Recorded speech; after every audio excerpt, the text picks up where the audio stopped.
We had 2 panelists until now. Very successful, very dynamic.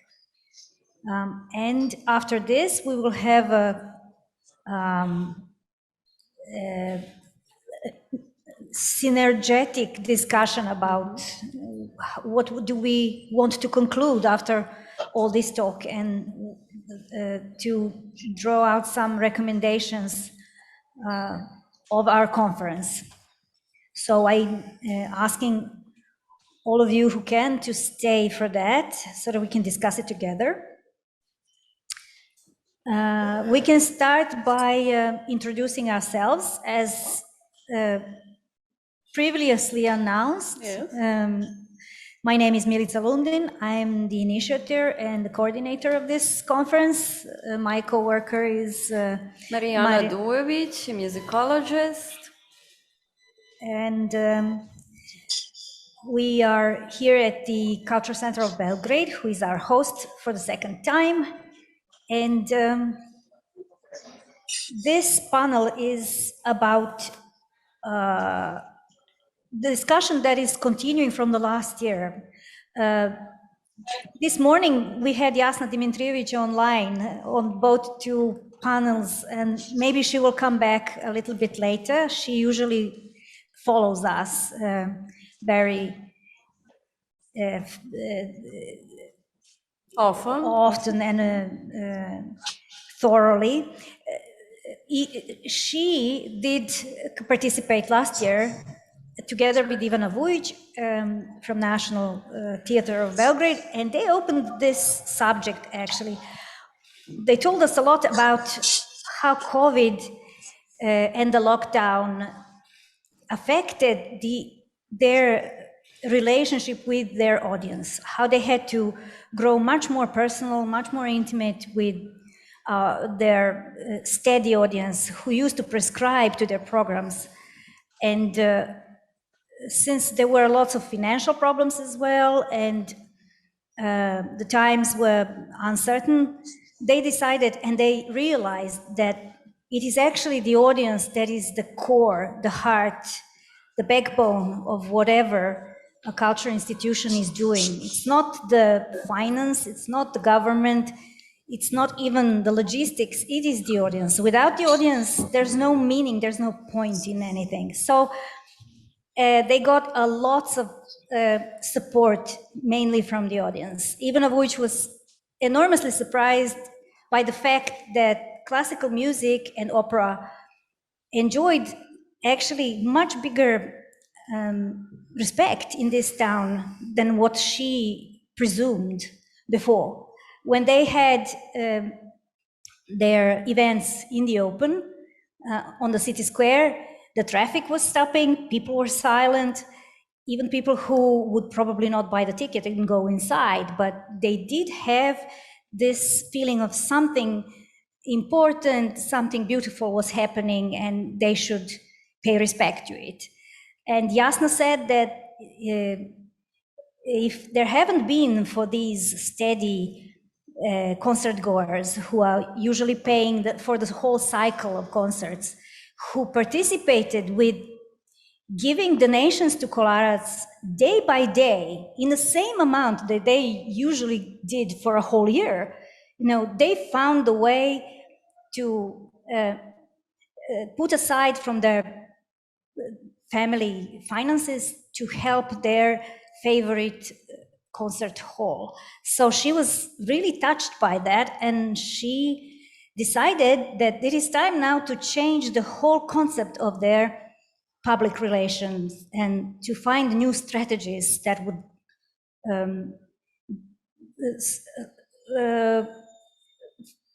suck new energy from that new, let's say, love relationship. And this is what I want to explore today. So we have with us Maja Rajković, the pianist and the professor at the Faculty of Music. We have Vesna Marjanović, who is the Secretary General of Europa Nostra.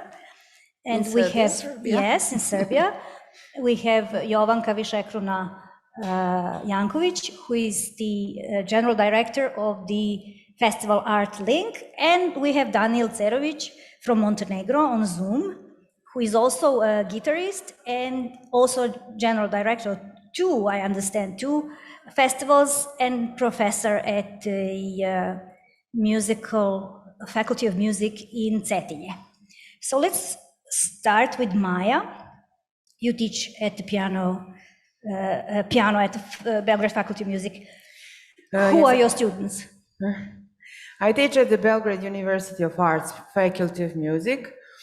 I teach students who have piano as a main subject on all levels of studies, bachelor studies, master studies, and doctoral studies. And then how long is your experience as a pedagogue? I got a job at Belgrade University of Arts when I graduated 30 years ago. In the beginning, I was piano accompanist at vocal studies department. Later, I became professor of piano at piano department about 20 years ago. Mm-hmm. And how many students in average are there in the class? On average, I have 8 to 10 students on all levels of university studies. We don't work in groups. Piano lessons are individual, so when I work with them, there is only one student at a lesson. Only once I had a foreign student, but there are more foreign students at our university. What is the dynamic of teaching? How was it during the COVID? What did you do? How did you teach? Well, we had online lessons only for 2 months, from March till May 2020.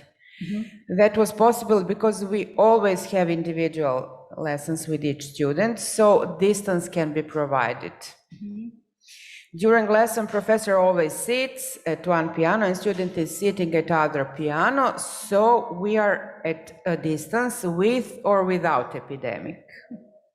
For pianists, life didn't change a lot during COVID period since we are always pretty isolated. We spent a lot of time practicing, looking only at notes and white and black keys. That is not new normal, but forever normal for us. Also, when we have concerts, we are alone on stage. Because of that, it was not a big difference when COVID appeared.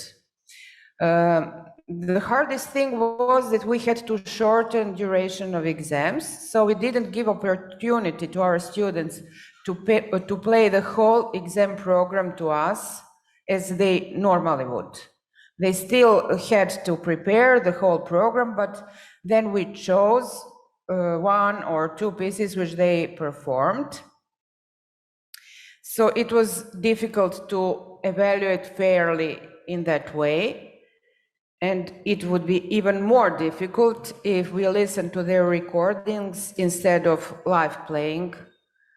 Also, there was a problem that they couldn't have concerts at that time like they usually do.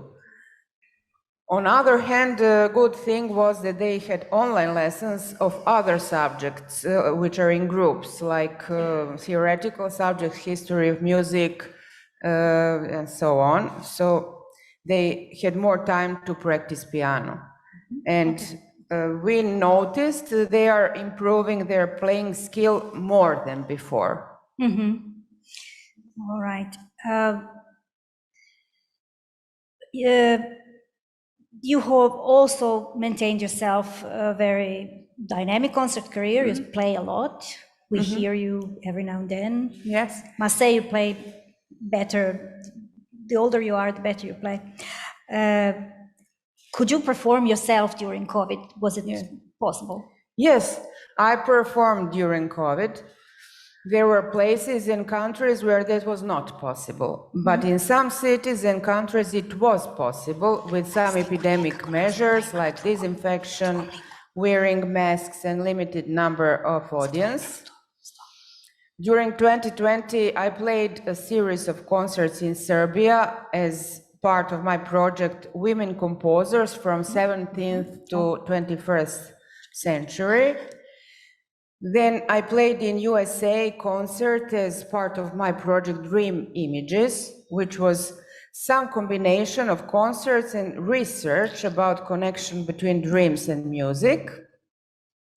I took part at normal live piano competitions in Macedonia and Serbia as a jury member, and also at some online competitions. In 2021, I performed in Lisbon and New Jersey, my concert project called Lockdown Images. I didn't take part on platforms, online concerts or Zoom concerts, but I posted recordings from my concerts on YouTube and social media, as I always do. So you can go to my YouTube channel, which I had a long time ago before COVID, and you can listen to some music in my interpretation. If you are interested, I would be very happy. Here is your poster for the concert. Lockdown Images. Yes.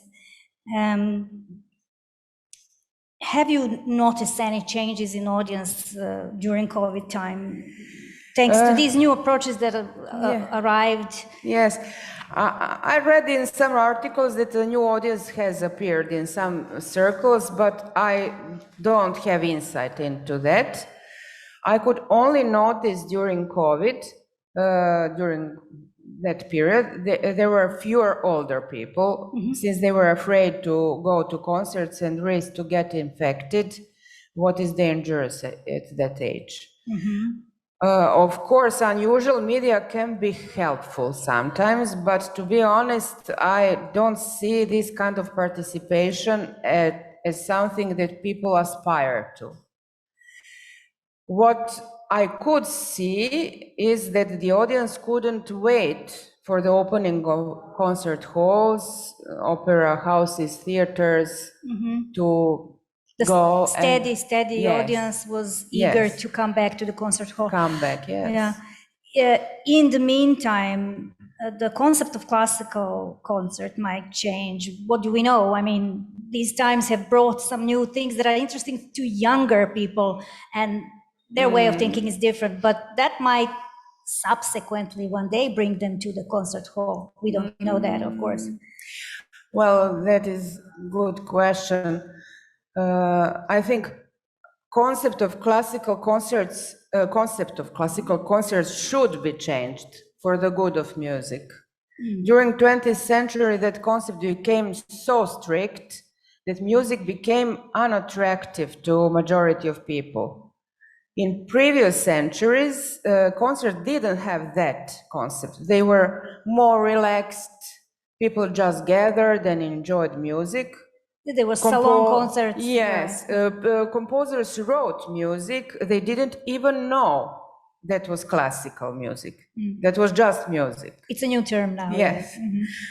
People had much more fun sharing, performing, or listening to music. Musicians could make a living by playing or writing music.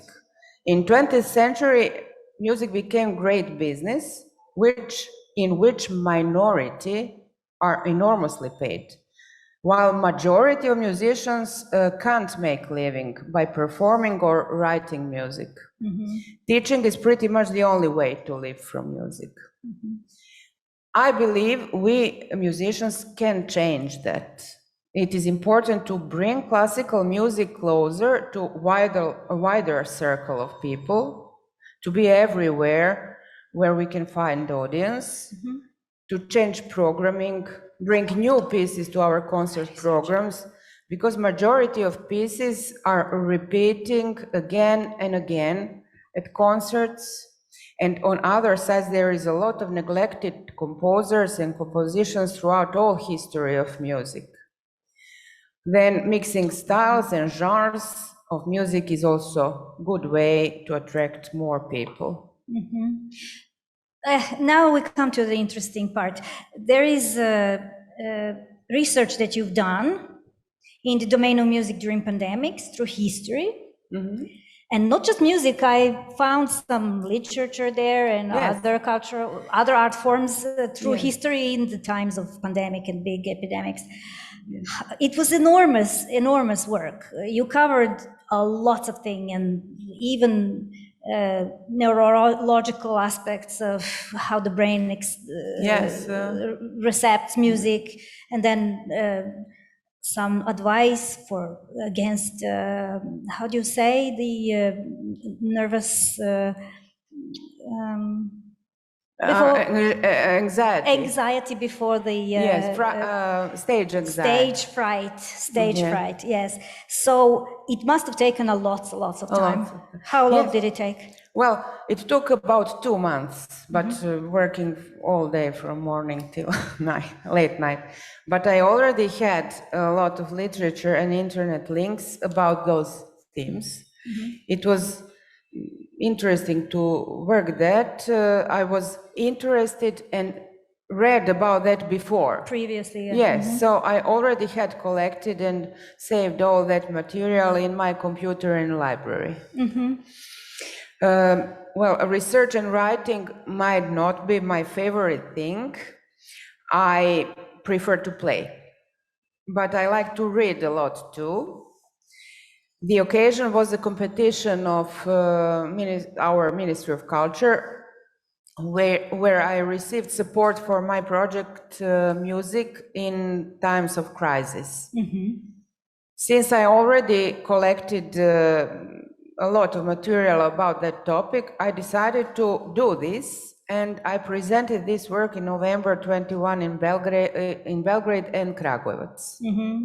During several days, that project included presentation, lecture, workshops with students and music professionals, and final concerts with music, which helped us to stay in good spirit during lockdown.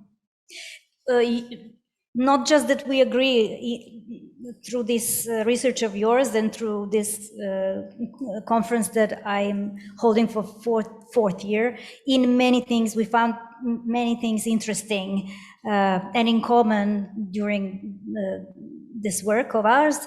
But you also participated in one of our endeavors last year, indirectly actually, because you have a picture in your research about concerts 1-to-1, and actually you chose and recommended one of your graduates, post-graduation graduates, DA graduates, PhD, yes, but yeah, Dina, who played on that one-on-one concert. We had 12 performances, and Dina played in this very house downstairs. Yes. How did you two find that experience? Dina Hadjiomerović, yes. She was my doctoral student in doctoral studies. That was an interesting experience, really. We are used to playing for one person, especially on lessons of piano or when you run through your concert program to your colleague. But it is very different to play at concert to only one person who you don't know. Exactly, especially with such a deep insight, they have to gaze at one another for a whole minute to sort of read each other, and then the player decides what to play. And Dina said to me that she didn't really in the beginning understand why it was important, but then after first concert she was pretty impressed actually. Yes. So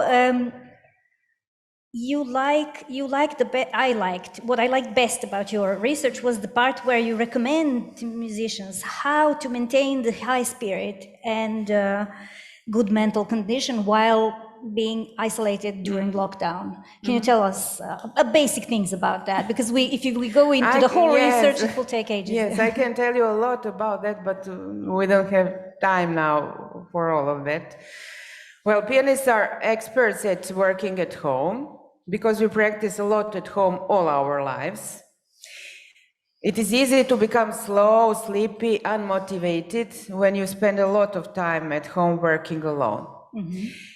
So there are some simple rules and suggestions which can help.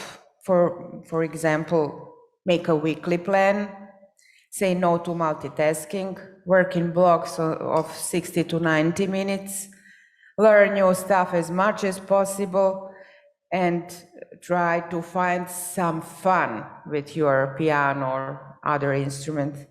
and so on. There are many more tips and suggestions that could be given, but these are just few simple examples. Did your students stick to it? Did they stick to it? Yes, they try really to use all these advice. Thank you, Maja. Thank you. We'll go to Vesna now and ask her about Europa Nostra. What is Europa Nostra? Better you to introduce Europa Nostra than me. And how do we define European cultural heritage? Okay, the second question is much harder. I will start with an easier question. Europa Nostra is a pan-European civil society organization, probably one of the biggest European networks of organizations focused on the protection of cultural heritage. There is an office in Brussels, an office in The Hague.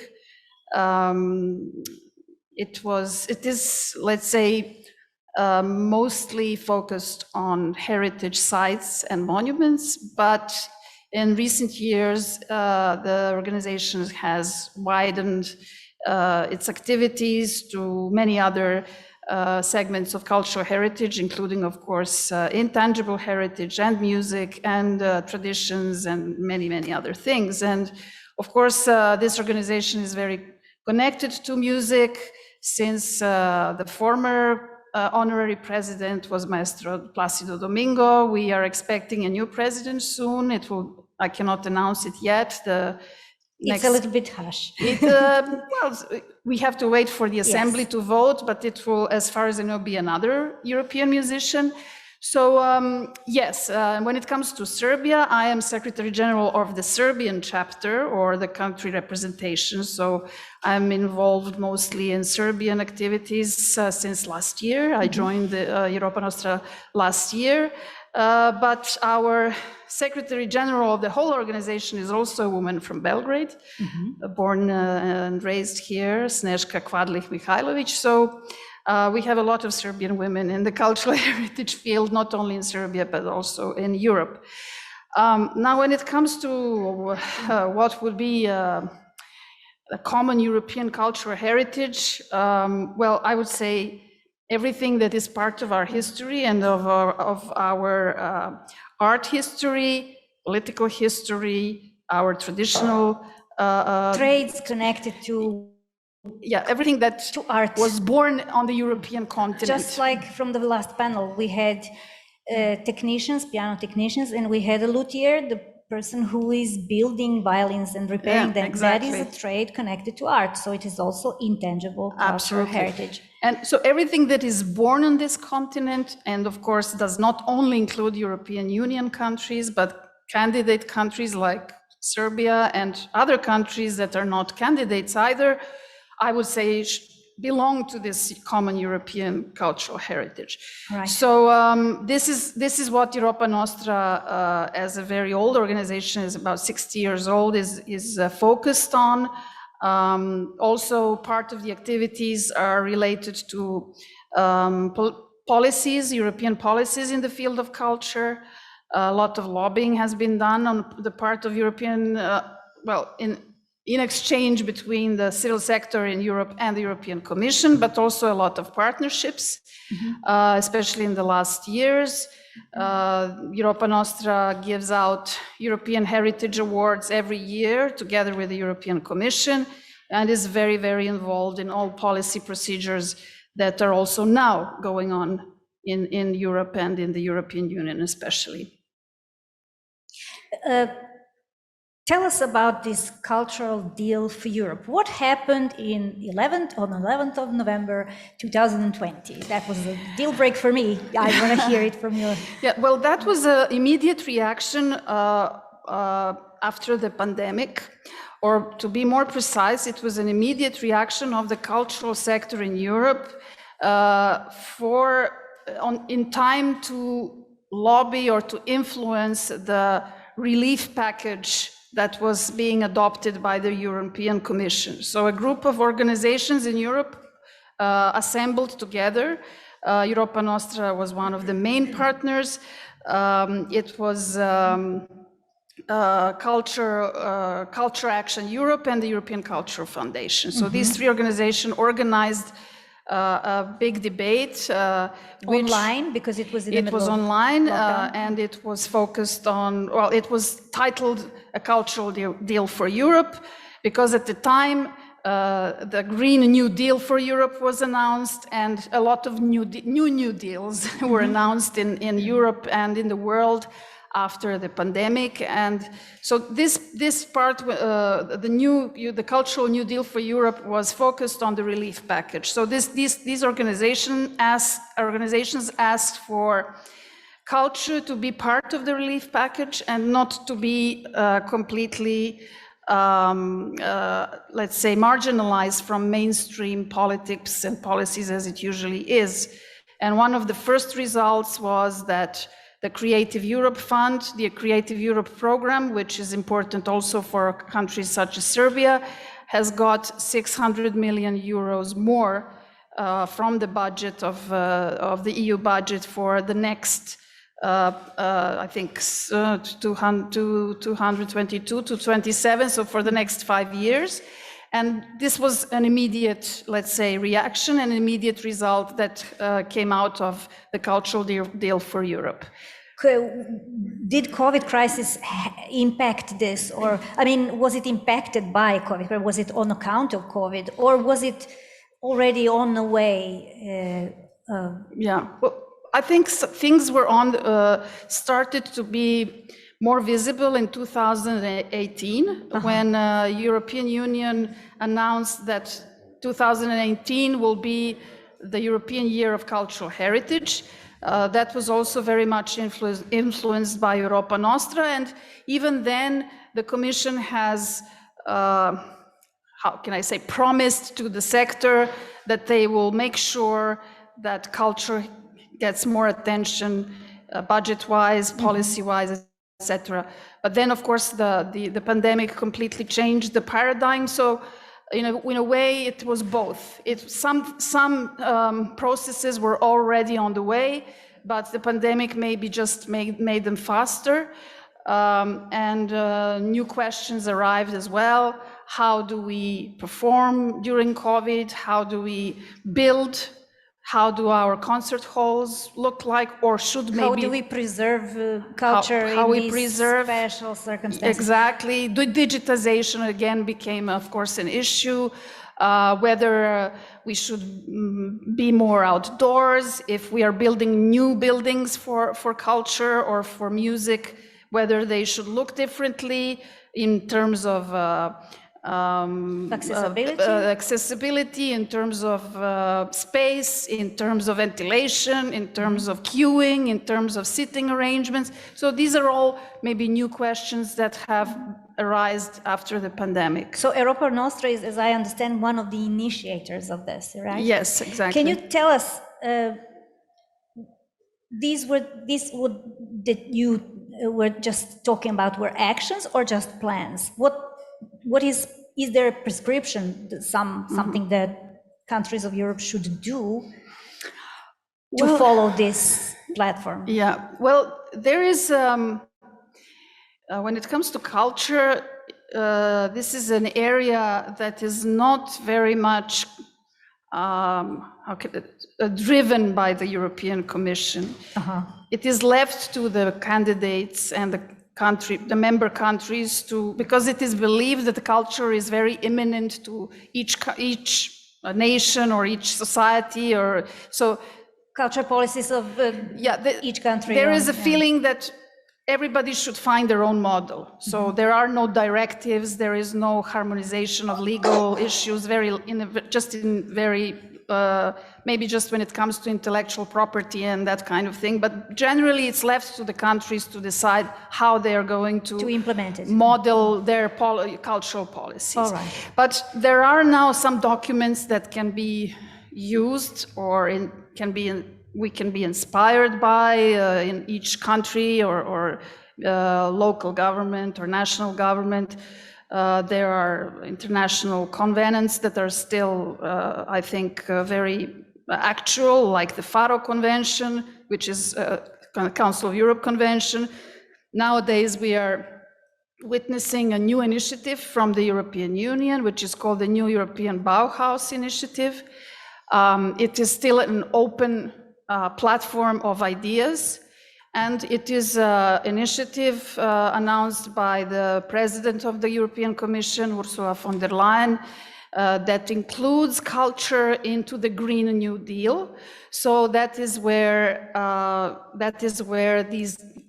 this program is connecting to the Green New Deal. And there will be a festival from June 9 to June 12 this year all over Europe. Europa Nostra Serbia will be part of this festival, and I suppose that we will hear more new ideas in this. Just one quick question. Will it be recommended also to non-EU countries like Serbia and Montenegro? Yes, of course. I mean, we are already part of this through Creative Europe. Because we are potential candidates for the European. Yes, this year the call for Creative Europe was focused on European Bauhaus, on green ideas, on digitization, on all these new buzzwords and new focuses. It will be also open to non-candidate countries or not non-member countries, but for candidate countries such as Montenegro and Serbia, definitely. All right, thank you so much. Now we have to go to Danijel Cerović. This is something that was interesting to hear, right? We have no knowledge of how things are functioning in Montenegro. Can we just quickly get some preview input? What are the main music institutions in Montenegro that are dealing with classical music? Montenegro is a small country with lack of great tradition in classical music. That's what's the fact, of course. But the main institutions in Montenegro are, let's say, first of all, Music Academy in Cetinje. Also, we have music schools in all towns and cities in Montenegro, as well as 5 secondary music schools. And we also have, since 2007, we have Montenegro Music Center, which is one of the most important artistic and cultural institutions in Montenegro at all. So basically that's that. Besides that, we have a lot of music festivals, mainly in the summer time, connected with touristical, to the economy and tourism and stuff like that. In musical industries, so to say, in a way. Musical industry, yes.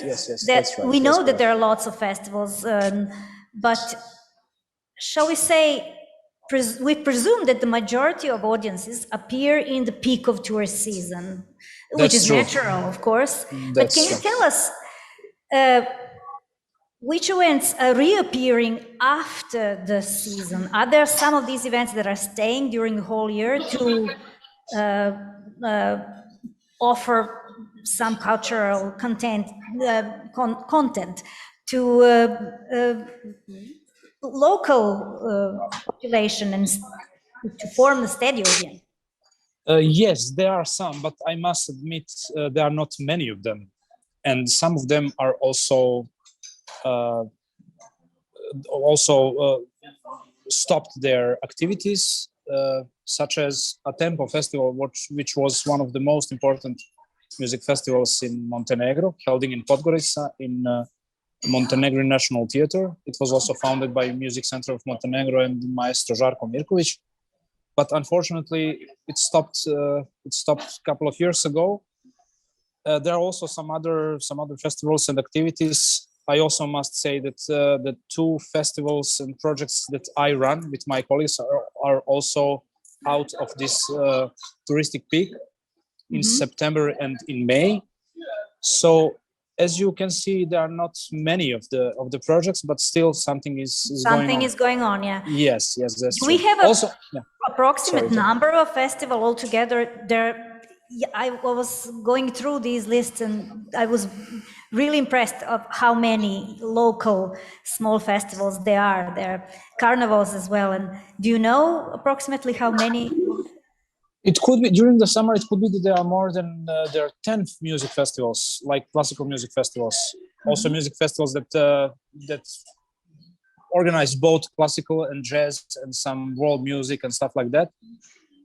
It's probably more than 10, and some of them, of course, are very important and became really big, such as festivals in Kotor, Budva, Bar, also Herceg Novi. So as you can see, most of them are at the coastal area On the during coast. the summer. Yeah, okay. Yes. Yes. How is there a interest, and if it is, how big is it for classical music among Montenegrins? Well, I would say the biggest interest is in concerts of symphony music. So Montenegro Symphony Orchestra is doing a great job during the last, let's say, 15 years. Mm-hmm. So we had steady concert seasons before the Corona time, and I was witness that the concert hall was really fully packed of people, and it was really part of the central part of the music scene of Montenegro, I would say. During the Corona, of course, it was very difficult, and also after Corona, I think we are still struggling with a pulse, with a steady rhythm of the Maintaining organization. Habits, right? Yes. But maybe there's a good, a positive aspect, or is a good climate. You may be outdoors, how many, 10 months a year. So COVID was not so cruel on Montenegro as it was in some other countries where we had to stay indoors. Well, we also needed to stay inside and indoors, but I'm sure that the COVID heavily damaged our job. I mean, as artists among us, but also damaged really a lot of these regular activities that we were. And cultural habits, yes? Habits of the audience, yeah. Yes, that's for sure. How about these areas of Montenegro where they are considered not less, let's say, less touristically attractive? Is there a cultural activity there? Well, when you there, is classical music ever present there? Well, it was, and it's not very regular, but still you can find some cultural festivities, I would say, not music festivals, but like events, days of culture or something like this. Mm-hmm. On the north of Montenegro, which is also very beautiful, I must say. I do a short introduction of the touristic spots in the north of Montenegro. It's also very beautiful, but the infrastructure is not so well developed. Mm-hmm. So that's probably also very important aspect of this conversation is the conditions, the infrastructure, the concert halls, all these important things that carry and help our artistic life. Mm-hmm. So that's not the we don't have such a nice facilities at the north of Montenegro. Of course, in the last couple of years, some things improved, and I remember 10 years ago there was an initiative that was holding, the concerts, and not only the concerts, but also the theater shows and exhibitions that were specifically organized for the people living in the north of the Montenegro, and I found that concept really very nice, and it was lasting for a couple of years, 3 or 4 years, but then also stopped. And there are also some programs within activities of the Ministry of Culture in the recent years, which are trying to fund and to improve the culture, the cultural projects on the north. Could you tell us, the last question before we have to let Jovanka also talk,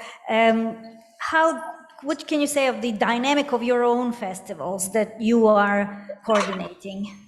Well, the festivals, we started the festival in 2005, and it was gathering several aspects of the music, such as concerts, but also a professional competition, youth competition, and also master classes and some pedagogical projects. So actually, we started to bring in Montenegro really famous classical guitar artists, and I don't have time to mention all the names, but one of our goals was also to introduce the classical music and classical guitar to a broader audience in Montenegro, and we succeeded that doing the finals of the competition live on television from the very beginning. The name of your festivals are? There are two festivals, Guitar Festival in Nikšić and also Montenegro International Guitar Competition held in Tivat. And that one is in Nikšić is a general musical event or also something for guitar? Classical guitar, yes. Classical also guitar. in Nikšić also, yes? Yes. So, and also since 2018, both festivals started the collaboration with Eurostrings platform, which gathers more than 20 festivals similar concept of the festivals from all over the Europe. And it was also supported by Creative Europe for 4 years. It was quite interesting project. I don't have time to say a lot of facts and a lot of things that we were actually trying to develop and to do in Montenegro in a collaboration with another festivals. But we also had this segment of the project like audience development, and we tried really hard to promote classical music. And also during the pandemics, we switched in a very short time. We switched to the online edition, so we broadcasted and we put all our programs to the internet platforms and also live or pre-recorded. Some of them were pre-recorded and some of them live. So we had like we didn't cancel any of our programs, and also Montenegro National TV helped us a lot. Gave us some prime time to promote the concerts and stuff, and it was we took some advantages of COVID online setup. So it worked. Did it work? Did it work on the audience? Did you think that you increased the number of audience that way? That's for sure. We did it. Of course, it became more international because we had for 1 year we had more than 1 million views. If you put all together all the platforms and stuff, so for such a small country, it's an enormous success. Yeah. Yes. You can check our YouTube channel and our website and everything. So then you'll see that. Thank you. Of course, Thank you, Daniel. I'll get back to you later. We have to ask Jovanka. Here's another very famous festival, ArtLink, which started when? Good afternoon, Milica. Thank you for invitation. ArtLink was founded in 2004, but ArtLink Festival started in 2013. So now we are approaching 10th edition. Wow, I'm impressed. Okay, but it did transform a little bit, especially lately. Can you tell us about that? ArtLink was founded with a very clear idea and a very clear mission to promote and to present the best artists from Serbia and the region, with a special focus on young artists. At that time, I was a pianist of younger generation that was trying to develop my own career. And for that reason, actually, I wanted to create a platform that could serve and could help young artists from Serbia to better, to work internationally, actually, and to be able to perform not only in Serbia, but also abroad. And we developed through years a very famous program for young talents. And I'm very proud on that program. I think that more than 100 young talents from Serbia participated in that program. And we managed to bring many renowned artists to work with young talents from Serbia. And during the years, we also developed a regional concept of the festival. And ArtLink joined European Festival Association in 2015. And since then, we served as a regional hub for Western Balkans for festivals. And I know very well the situation in Montenegro. I was very happy to hear the colleague from Montenegro. This year, actually 2 years ago, we changed the concept a little bit, the focus. In the year of COVID, very problematic year in which many big European festivals ceased to exist or to have the edition in that year, we managed to have the festival edition for the first time open air. This is the proof that problematic situations always bring some new opportunities, and this was the opportunity for us to go out from the concert halls and to start working in a different way, to present music open air. And this was also the opportunity to reach new audiences. This was the year of anniversary of Beethoven. And as a festival, ArtLink also joined one initiative, Artists for Nature. This is the initiative of United Nations, and in the year of Beethoven, festivals and artists were invited to present Beethoven Pastoral Symphony and to promote this concept, Artists for Nature. And I'm very proud that in that year of COVID, we managed to gather artists from the Balkans. We had our regional festival ensemble, Camerata Balkanica, that performed the Beethoven Pastoral Symphony at Belgrade Fortress with Belgian conductor Benjamin Kamholtz. And since then, No, sorry? we don't have any pictures now. Yes, we have a lot of pictures. I'm sorry that I didn't share, but you can check on internet, and we have one fantastic video that was supported by a delegation of EU in Serbia. And since then, we decided to put a focus of our festival on the protection of the nature. And last year, we had the recycling in the focus of the festival. And this year, we have water in focus. So actually, cultural heritage and nature will be in the focus of our festival, not only this year, but for the years to come. Which means what? Your program is concept. Which means that last year we had festival programs at 4 fortresses in Serbia. I'm very happy that I had the opportunity to listen to Vesna as the Secretary General of Europa Nostra for Serbia, because we have so much in common. ArtLink Festival is now giving the performances at fortresses in Serbia, which are actually our common European heritage. And last year we had performances at Belgrade Fortress, at Petrovaradin Fortress in Novi Sad, Golubac Fortress, and Pirot Fortress.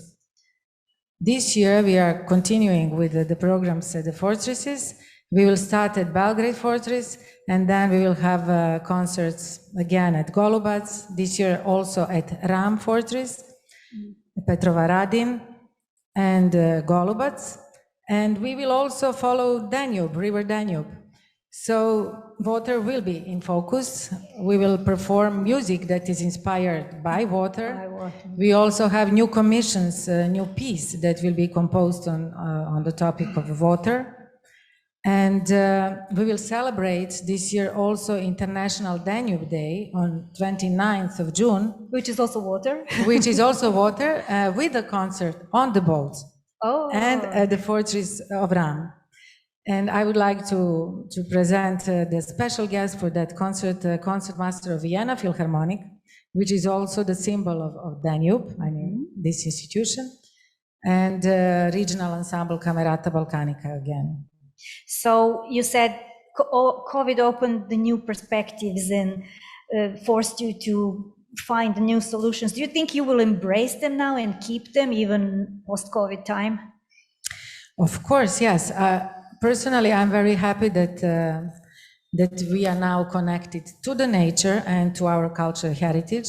I believe that festivals can bring together all these cultural heritage, nature, artists, audiences, cities.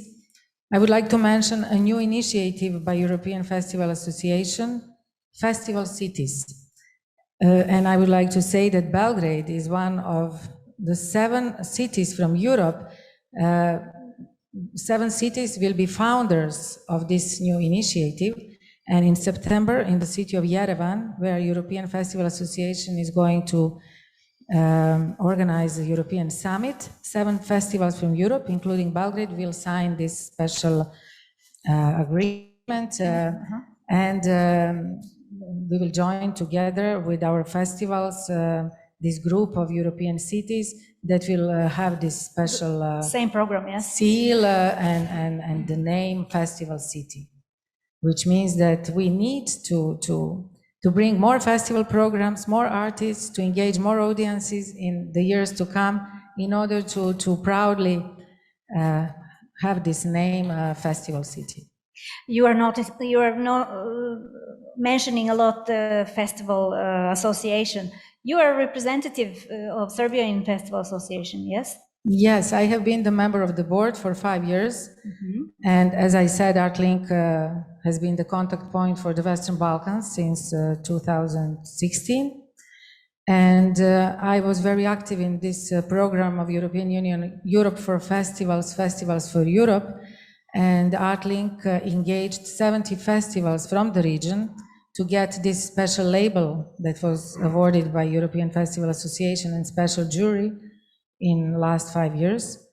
And yes, I am very active. I can say that European Festival Association in a way saved all of us during the pandemic period, because they were so active and they organized every week some online activities, and we all have the opportunity to share ideas, to exchange practices, experiences, to help each other to go through this difficult period and to survive, I must say. Yes, and help the others survive. Yes, and again, I mean, this period also was very fruitful for many interesting, innovative ideas that some partners and the colleagues from Europe implemented to reach new audiences, to present theater, music performances digitally. So I think that there are many new things that actually... All right. So this would be a real strategy for audience development, actually, that you applied. So it did change the audience. You got a new audience through this? Yes, Do you notice that? absolutely, yes. Belgrade Fortress was the place where we organized also workshops on the topic of the recycling for children with our partners, and also other fortresses and open air spaces are very nice opportunity for new audience to come and to enjoy music. Thank you so much. Now, since Serbia and Montenegro are not the members of EU, how do you look on this new deal for Europe? What do you see in it? Do you recognize something that you always wanted to happen? Me? For Serbia, let's see. We'll ask Danijel the same question. I believe that we need to follow a European agenda, especially on these topics and issues of green agenda and all other things that... Do you think that we're a little bit tired of cultural industries? This profit from culture, the whole society has to profit from culture events, and we're building the whole package of all sorts of interactions between tourism, cultural events. The whole city has to prosper on behalf of that. Are we tired of it? Are we tired of seeing a culture as a constant source of income?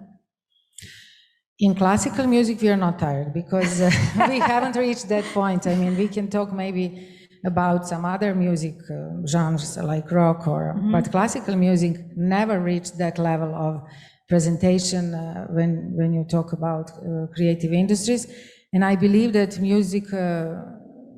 musicians, classical musicians, would like to have that kind of promotion and attention and big audiences. On the other hand, classical music also needs to have a special treatment and special way of of functioning. It is not something that can be on equal with the rock, pop, and other music. I mean, But we the- need to protect this as a very specific field, music field, and but also I believe that for us it would be very useful and helpful and healthy to reach new audiences, to get bigger spaces, to go out of the concert halls, because I am talking based on the experiences of some very, very big festivals like Helsinki Festival, for example. They improved a very interesting model last year during the COVID. They had performances all around the city, small events, but with a very good access to online channels, to audiences on digital in digital way.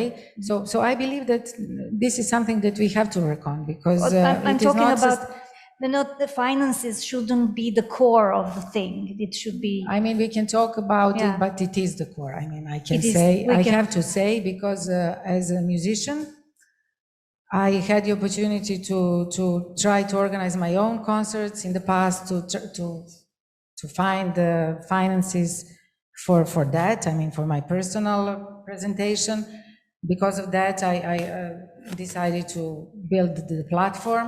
I thought it would work easier, but I must say that for classical music, it is not easy to find the money. People, classical musicians, they don't want to play for free, which is okay, of course. And we need to find the way how to make it sustainable, classical music, because it is very difficult All right. to survive. Daniel, what do you say to this question? How will this cultural deal for Europe affect Montenegro? Are you seeing forward to adopt these ideas and principles that Vesna was talking about? It's difficult to say. Me personally, I would accept these principles, and since my both projects are already part of bigger European project and image, I think that that most of the, let's say, serious projects in Montenegro, cultural initiatives and projects, would be ready to fulfill the necessary agenda to be part of the bigger image. Regarding the rest of the mentioned facts, I also agree that we are heavily depending on fundings, state fundings, but also appears that we could also be quite interested and able to get and reach some European funds, which could bring us more freedom and more time to organize the things in advance, which is quite difficult sometimes in the Balkan countries, in Balkan areas, because we are so much affected by different things and politics and different things. Also, of course, COVID, that's for everybody, but I guess in the future we could plan much more in advance and have more freedom to create interesting programs. And I liked very much the concept of the festival that Maja was telling about. But we also, of course, in Montenegro have the opportunity to link the projects with different things, with nature, of course. And I also agree that we should all move towards this green concept. Agenda, yes. Well, Montenegro was proud to say years ago that Montenegro is a green country, or the nature has a special place in Montenegrin cultural agenda. So is it still on? Do we still, is that narrative still alive? I think He froze? yeah. Internet problems, probably. Yes. While we're waiting for him to come back, we can ask Vesna and Maja, what do you think that, will this cultural deal for Europe, I mean, a little withdrawal from musical industry, bring be beneficial for small local communities because they do not profit from cultural industries. Well, I sincerely hope so. I would just maybe like to clarify to myself maybe what Jovanka was telling about is about, and you were saying that nobody, what I think is a positive consequence is that at least in European language, or sometimes this language is bureaucratic, we have changed the wording from industry to green. So that's already some kind of step forward. But I completely agree. Culture is expensive. It costs money, but cultural deterioration is much more expensive. So we do need to support financially cultural projects, especially vulnerable departments or sectors, and heritage especially, which is always asking for more and more money. We cannot expect everything in culture to be profitable.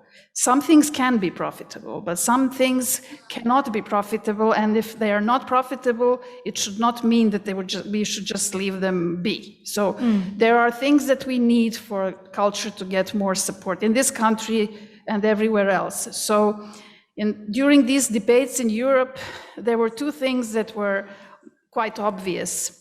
One was that public support for culture is vital, because everything that was not on the budget was suddenly left, people who were independent artists or NGOs or any kind of independent sector that did not get financing from the budget were in really big trouble. And not every cultural form is capable of creating a whole industry around it. Exactly. Yes. So one thing is public financing is vital.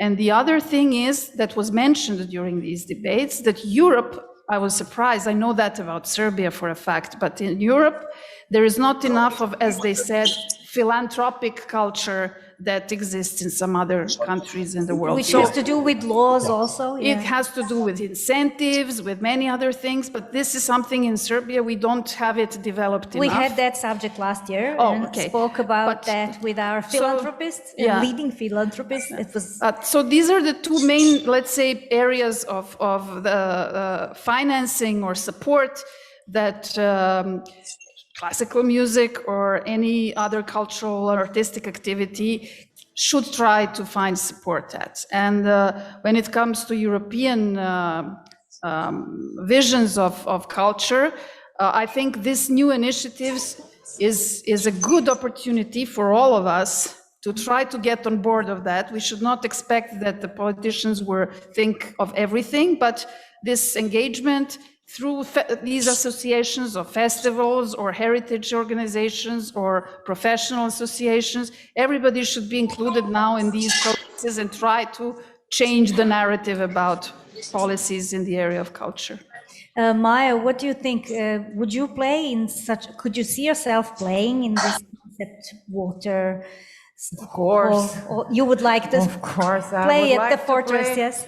And I really think that especially classical music has to find new ways to communicate to audience and new spaces to come everywhere where people are going around. And do you think that the young musicians, your students, would gladly embrace that? Yes, they would gladly embrace that, and really it would be great if we could find support for more summer festivals and make all these events outside in nature, in fortresses like Jovanka. Maybe younger people are even more creative and adaptable to all these new ideas than what we are, older generation.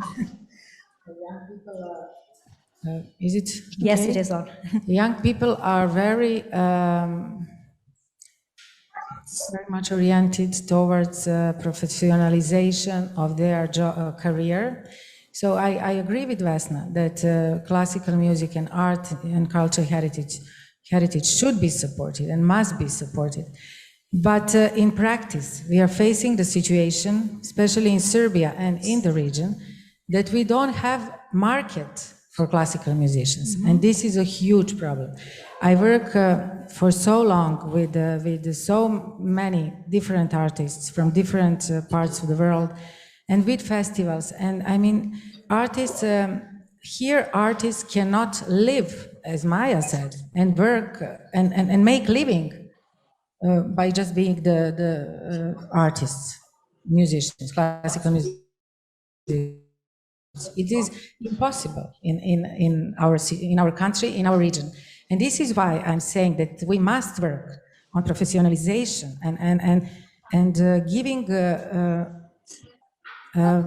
deserved place and deserved recognition to classical music artists. We need to invest and to develop this market, and to have a concert seasons, regular concert seasons, and to have artists from Serbia performing and being paid for their work. This is what I think it is our common goal. If you agree with me, you are I agree. performing artists, and I know what I'm talking about. Of course, we need to be supported, and art has to be supported, but also professionalization of the music market in the field of classical music is something that we have to work on. Daniel, you were preparing your answer, but you've been disconnected. Did you hear the question? I'm terribly sorry for the Wi-Fi problems. I don't know if that was on my end, but I did not hear the last question.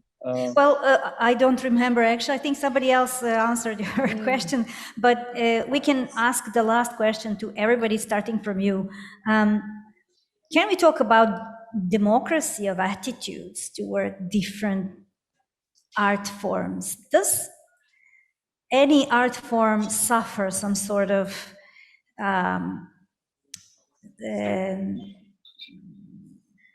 discrimination? It's a harsh word, but do you think that classical music suffers discrimination in some parts of the society or some cultural policies? We talked about it on the last panel too. It might sometimes look like classical music is classified like as a culture for formerly, from the past times, high classes, something that doesn't belong to folks. Probably, but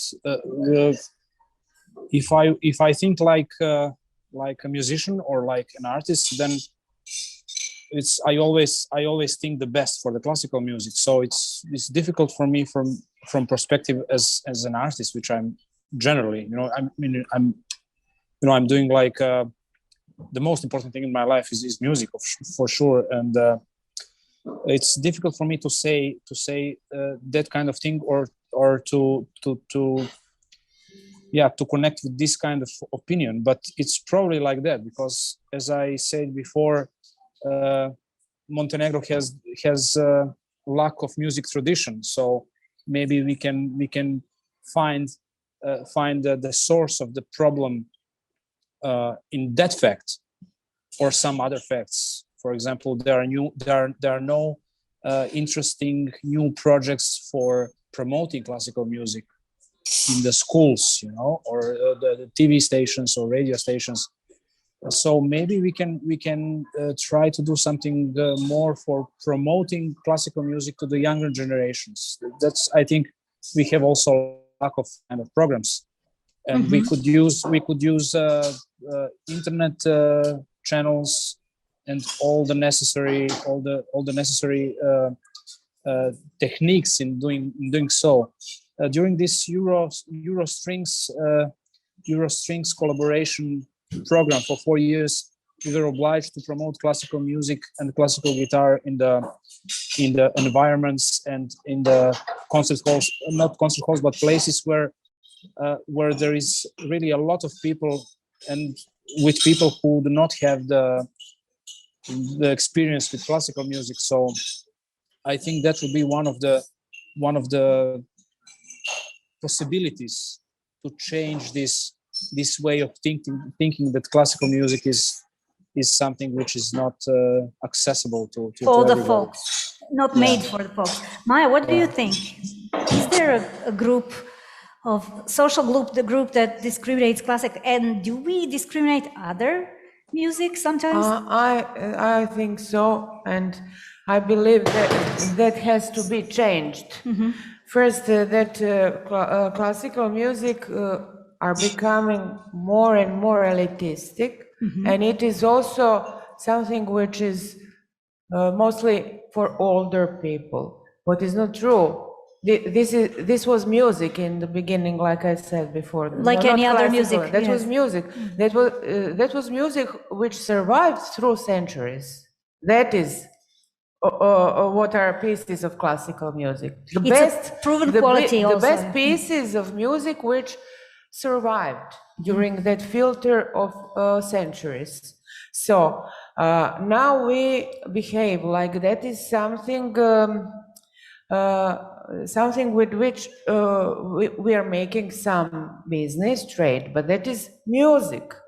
We have more to have that approach to it, like in previous centuries, because with 20th centuries, music became that thing for only for older, for rich, for special groups of people. And in reality, classical music is universal. It can be understood and accepted by any human being. It goes to deeper levels Yes. of our souls, of our being. Yes, So it is not only for some groups, it is for yes. everyone. And of course, classical music deserves, and culture and classical music especially deserves support, but also we musicians have to change approach, and we also have to take music from other styles and genres, because in that classical music, which we nowadays call that, a lot of that music was popular music two centuries ago. Yeah. So now we have to recognize in our popular or rock, or I don't know which kind. So only music has this kind of dividing. You don't have in art, classical art and in Modern, painting, yes, yeah. classical and popular painting. No, you have painting. In drama, you don't have classical acting. In theater and or only in music you have that. Yes, maybe that is because we are preparing the stages for different audience groups, and we have to be specific when we organize the events, because the organizer wants to know which target group this kind of music is. But that is not good for music.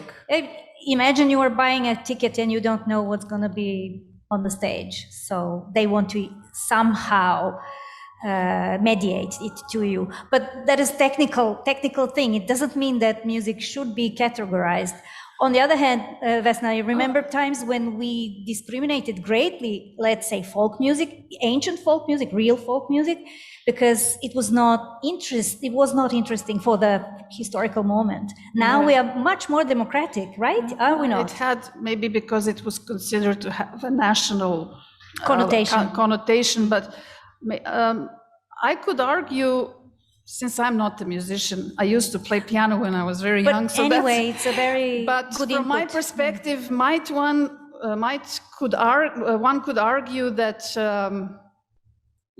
this feeling of being maybe marginalized or feeling like you're getting extinct can be the case with other professions. It can maybe be the case with, I don't know, investigative journalism or even democracy, as you mentioned. There are phases when some ideas or art movements or genres are more prevailing or not.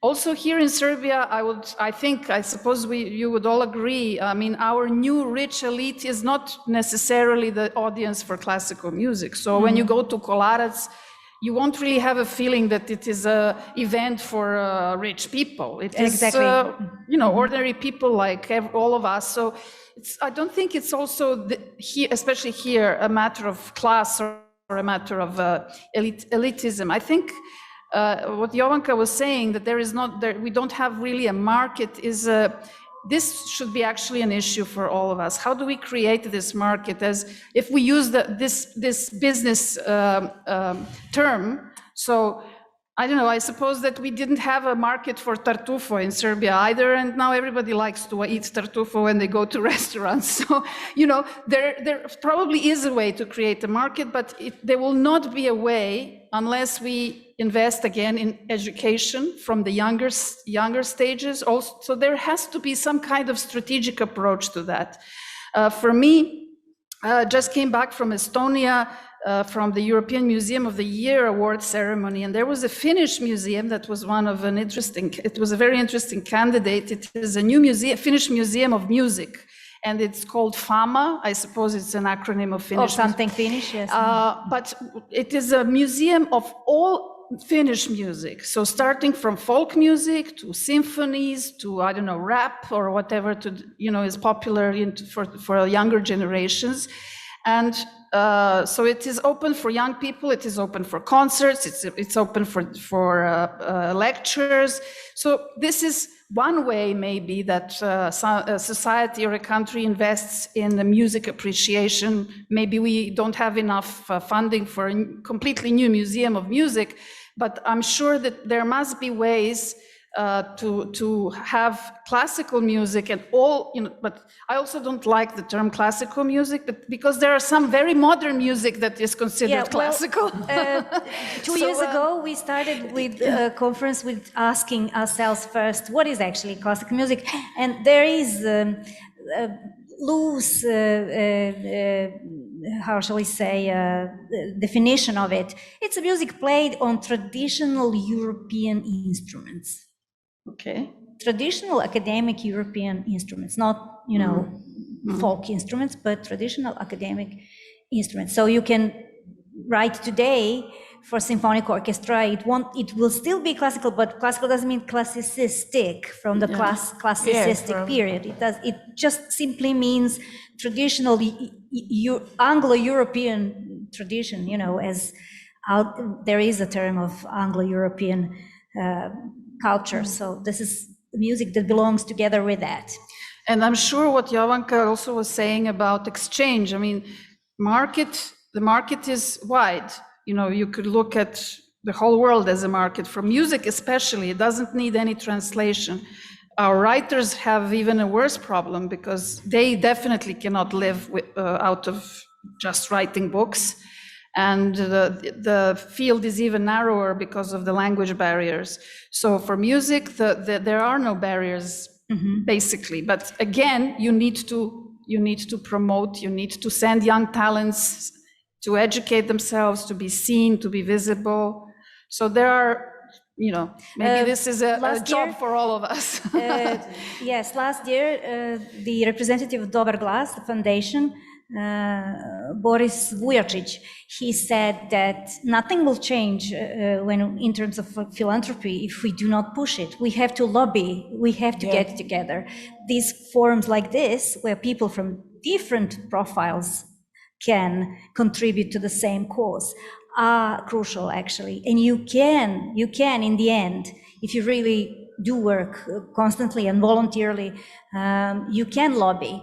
Lobbying is not a bad thing. It's influencing the policy. So we can fight, how shall I say, to point out towards the direction of incentives and taxation rules, new taxation rules, and letting people invest in culture in some way where it won't disturb it, of course. You cannot create culture that pleases you yourself, but you can invest in culture for the benefit of the society. So this is philanthropy is something very precise, and it is different for different kinds of art. But lobbying is something that we can all do, all together. But organize lobbying. Oh yes, of course. We need to improve our teamwork and partnerships. I recently talked to Network is one of the ways. Yes, Yeah. but not on the individual level. We need to improve our network. So music academies, cultural centers, concert halls, festivals. Yes. Activists. Everybody. Activists, should philanthropists, yes, in a way researchers unite also. and try to develop a platform that would help engagement of classical music artists on a national level through different concert seasons or festivals or whatever. Writing also, yes, publishing things. Oh, you didn't take the microphone. Did we hear this? No. Teamwork, okay. Teamwork, networking. Networking, yes. Yes. What I would like to give word to the audience. Does anyone have a question, please? We don't have anyone online who's. We have Catherine Bradley from our first. Hi, Catherine. Catherine, hello. Our first conference, and we have David Montano. I think I pronounced it that way.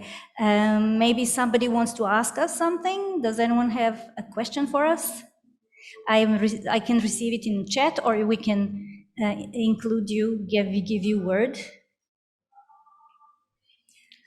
Somebody here?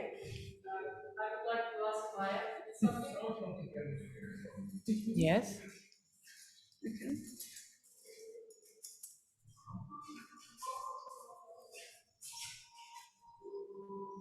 Maja, you mentioned that you had project Dreams and Music, Yes. if I understand.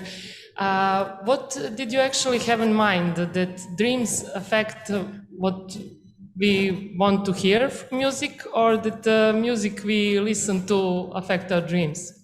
It goes in both ways. It was from perspective of psychologists, also some kind of research about dreams and connection to, and then connection to music. Then how composers were inspired to write music about dreams, like Dream Images by George Crumb, then Dreaming by Schumann, or Dreaming by Rebecca Clark, or also Love Dream, a lot of pieces which are inspired by dreams. And also music helps us have good dreams or fall asleep. So it can go in both, that research can go in both directions. We can look at how dreams inspire us, or how can music help us to have better dreams and to sleep better. Yes, I often go to concerts, especially classical music, but I love rock as well. So actually, I feel much better when I go to a concert and sleep well. Yes, So- music is perfect thing for Yes, but I was lifestyle and, interested. nice. What was your idea? What? What was your idea when you make that dreams and music? Well, I was just in that project. I was just performer, and I collected also from internet and from some literature some examples which I was sharing with audience, and I played that music. But personally, I didn't make any scientific research. That was just a little talk, speech, a little paper which I wrote with collected material, and my playing of these pieces which are inspired whole concert programs. All pieces were inspired by dreams. Yes, From because different composers. Also, I use that music if I want to fall asleep, then I put that music just to my CD to play, and it helps me. Yes, because I think that much more younger people would listen to classical music if they find some kind of a link like Connection. that. Yeah. Because many young people think that classical music is boring and dull and for elders, because they don't have connected that with some interesting topic. Yes, that is why I try all my projects to connect with some topic, like, and all of them have some images, dream images or poetically images. That was one project made of music, which was inspired by poetry. So all concert program, and I had also all these poems which inspired composers to wrote that music. I was playing, and there was also actor who was telling that poems. Also, I had these lockdown images.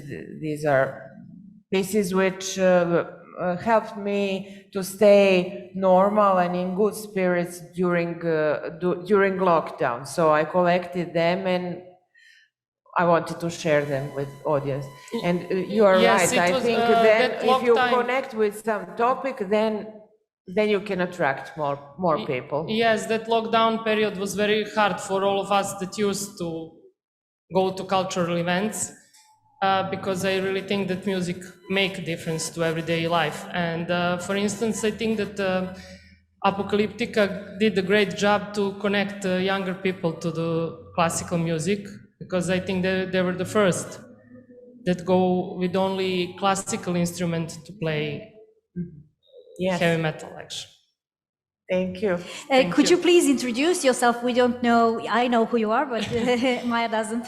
Yes, my name is Jasmina, and although I'm not really working on official in the music industry, I'm active in all cultural events, one way or the other. So I'm not officially employed, but Okay, thank you. Milica knows Thank you, me. Yasmin. Yes, I know. Great. All right. Maybe we should conclude this panel. I just want to say, before we end this, that we have Slavica Marković-Sandić here from the Embassy of Sweden. And at the beginning of this conference, I said that these are one of our contributors and partners in the project. Thank you, Slavica, for letting us into the program of the embassy called Swedish Deal for Culture. Vibes. Swedish, this was an account of the cultural deal for vibes. Europe. But yes, and once again, thank you, Ljubica, and Culture Center of Belgrade.